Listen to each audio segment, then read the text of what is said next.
না খুলেন না কেন খুলবেন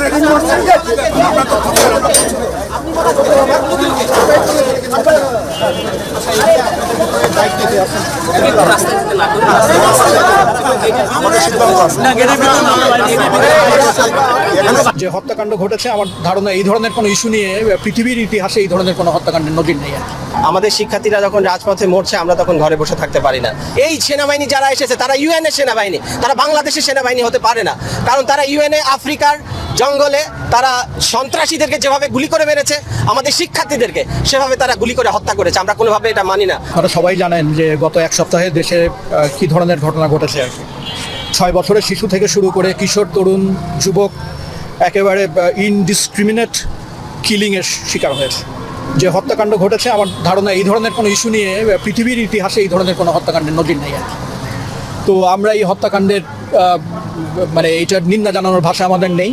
আমরা বিচার চাই এবং যারা দোষী তাদের সর্বোচ্চ শাস্তি চাই, এবং একই সাথে আমরা এখানে দাঁড়িয়েছি যারা শহীদ হয়েছেন তাদের আত্মার মাগফিরাত কামনা করতে, এবং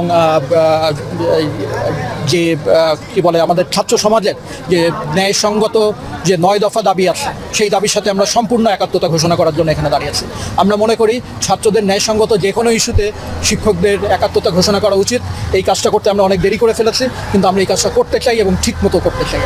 না, আমরা সরকারকে আজকে কর্মসূচির মাধ্যমে জানাতে চেয়েছি যে বৈষম্যের বিরুদ্ধে সাধারণ ছাত্ররা যখন শান্তিপ্রিয় আন্দোলন করেছে তাদের উপরে যে সরকারি রাষ্ট্রীয় যে নিগ্রহ এবং তাদেরকে গুলি করে হত্যা করা হয়েছে প্রকাশ্য দিবালোকে, এবং অসংখ্য ভিডিও আছে, আমরা মর্মাহত, আমরা ব্যথিত, আমরা এর প্রতিবাদ জানাই।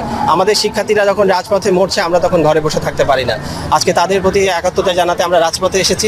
পাশাপাশি আমরা সরকারের কাছে দাবি জানাই অবিলম্বে যারা এই হত্যাকাণ্ডের সাথে জড়িত, প্রধানমন্ত্রী নিজে বলেছে এখানে পুলিশের গুলিতে মারা গেছে, অথচ পুলিশ স্টেটমেন্ট দিচ্ছে যে না এখানে পাথরে নিক্ষেপে মারা গেছে। এই যে কারা এই কাজগুলো করেছে, আজকে সরকারের মহল থেকে বলা হচ্ছে যে এটা কোনো গুলির ছিল না, তাহলে কারা গুলি করলো, কারা গুলি চালালো?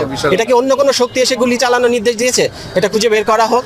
আর যারা, আমি বিশ্বাস করি না বাংলাদেশের পুলিশ তাদের সন্তানদের উপরে এভাবে গুলি করতে পারে আর কি। এই পুলিশ কারা? এই পুলিশ কি তাহলে বিএসএফ এর ট্রেনিং নেওয়া পুলিশ, নাকি এটা অন্য কোনো জায়গা থেকে এই পুলিশ এসে মানুষের বুকে গুলি চালাইছে? আজকে আমরা দেখেছি আমাদের আর্মি দিনের বেলায় প্রকাশ্যে গুলি চালাইছে, তারা ইউএন এর গাড়ি নিয়ে এসেছে। আমার মনে বিশ্বাস এই সেনাবাহিনী যারা এসেছে তারা ইউএন এর সেনাবাহিনী, তারা বাংলাদেশের সেনাবাহিনী হতে পারে না। কারণ তারা ইউএনএ আফ্রিকার জঙ্গলে তারা সন্ত্রাসীদেরকে যেভাবে গুলি করে মেরেছে, আমাদের শিক্ষার্থীদেরকে সেভাবে তারা গুলি করে হত্যা করেছে। আমরা কোনোভাবে এটা মানি না।